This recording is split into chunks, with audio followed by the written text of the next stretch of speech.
Day 1. Ako, tubig lang muna ang binibigay ko sa kanila. At saka, ang pagkain nila, dilaw na itlog, dinurog ko. Dahil yan ang para sa akin, yan ang pinakagusto nilang to kain. Tingnan mo. Kain ng kain sila. Yan ang nagbibigay ng resistensya para sa kanila, sa aking sisiw.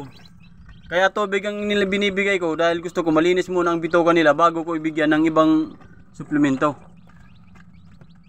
Ganyan ang ginagawa ko sa D-Old ko. At saka, yung sa ilaw naman, wala na silang ilaw sa gabi. Pinapapasok ko sila doon. Walang ilaw yun doon. Dito lang ang may ilaw. Para ang purpose ko, makatulog sila ng mahimbing.